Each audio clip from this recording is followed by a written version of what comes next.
There are three big lies hiding in almost every single sales dashboard that I see, and let me show you exactly what they are. Lie number one, closers are reporting contracted revenue as cash collected. Lie number two, closers are inflating their call dispositions for better metrics. And lie number three is closers log all their calls at 8 p.m.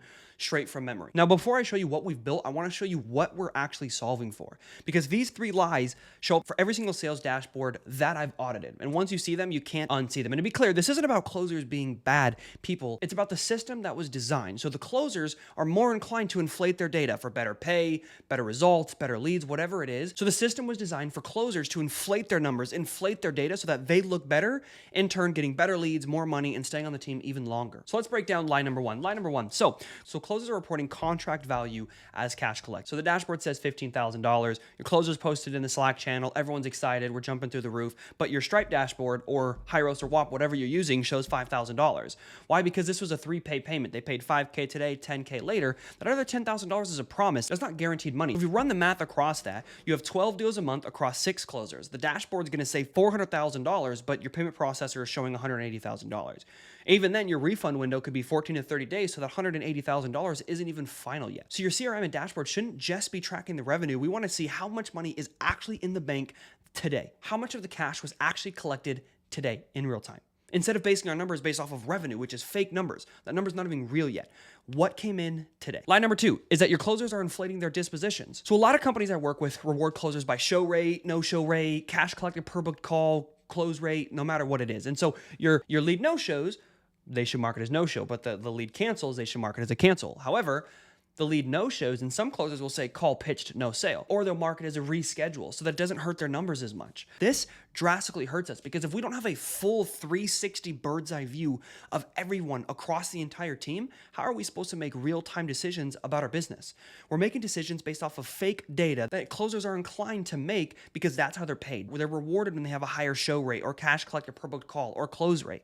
But in reality, if we don't have a full bird's eye view, we can't help the closers solve the problem. And again, this isn't about your closers being bad people. This is about structuring the business properly so that closers are rewarded for being honest about every single transaction. Because again, at the end of the day, the more honesty we can have with our call dispositions, what happened for every single call, we have that accurate data, we can finally start rewarding our closers. Maybe our show rate's actually 20% lower than what our closers are reporting because we've made it such a big, important metric for them to get that show rate through the roof.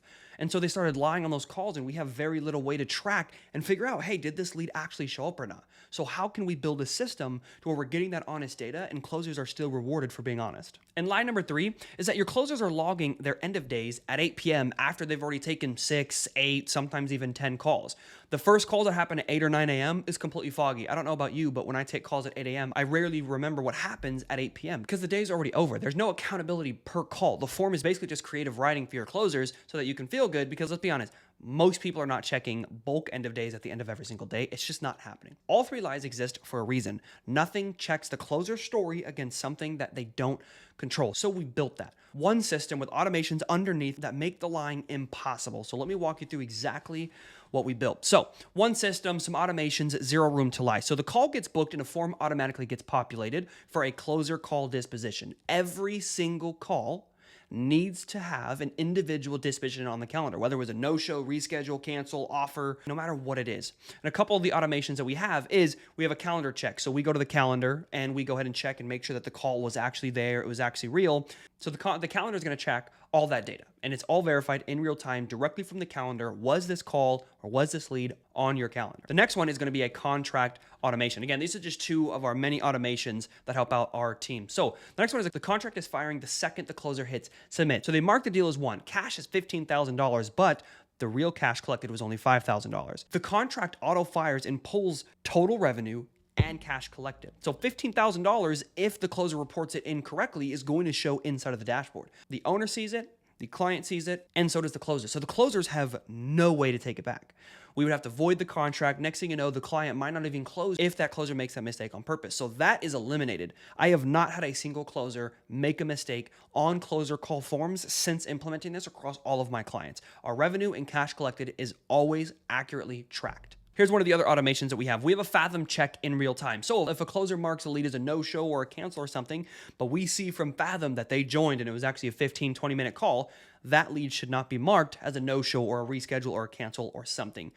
That was a call with a no close with another call probably booked later. And so we want to make sure that we're matching that just to make sure that the data is honest. And I want to be honest, we're not building these systems because we think closers are the biggest liars on the planet.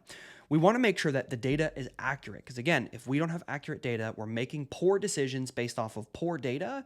And so we have no idea how our business is actually doing unless everything is being told to the highest truth. You don't check the data by asking someone to fill out a second form. You check it against the system that the reporter does not control. This is why Fathom works so well.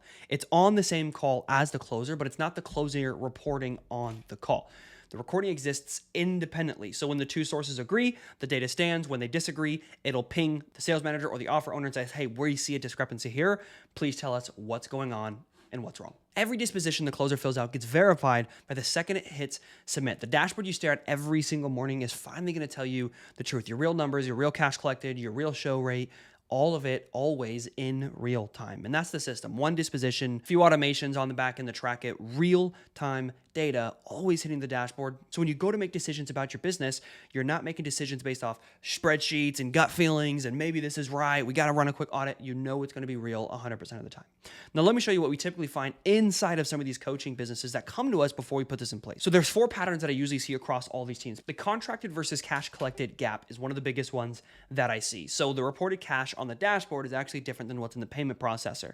And the owner has no idea and no time on how to figure out what's wrong, why it's wrong, and how we need to fix it. By the time they find out, a week has gone by and they could have spent their time doing so many other different things. Pattern number 2 is disposition drifting. So closers with a ton of pitched no sale entries and very little no show entries. This is terrible for our data because if it says that we have an 80% show rate, but in reality we're at 50%, that 30% could literally be costing us hundreds of thousands, if not millions of dollars for the business every single month. And I've seen this with some of the dashboards that I've worked with. Pattern number 3 is pipeline ghost wait. So deals marked as rescheduled that haven't moved in 60 plus days, or no shows that no one hits, or canceled calls that no one hits. These deals, but they're pumping up the pipeline value. This is one that scares the owners because they've been promoting and demoting or firing people just based off of dashboard numbers that don't hold up.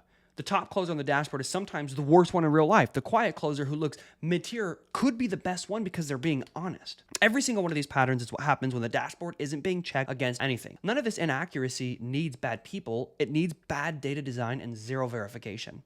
Once those things are true, the dashboard tells you whatever the comp plan is going to be paying for, not what's actually happening on calls. Look, if any of this sounds like it's you and your team, you're not a bad owner, you don't have a bad team, you just have bad systems. So take a look at your systems and ask yourself the questions. Is my data true? Is my data accurate? And do we need to have someone come in here to help us fix it? If you want us to fix it, my name is James. DM me on Instagram at James Marshall May. If you like seeing this type of content, I'm going to be doing a whole bunch more coming in the future. Hit the subscribe button and we'll see you soon.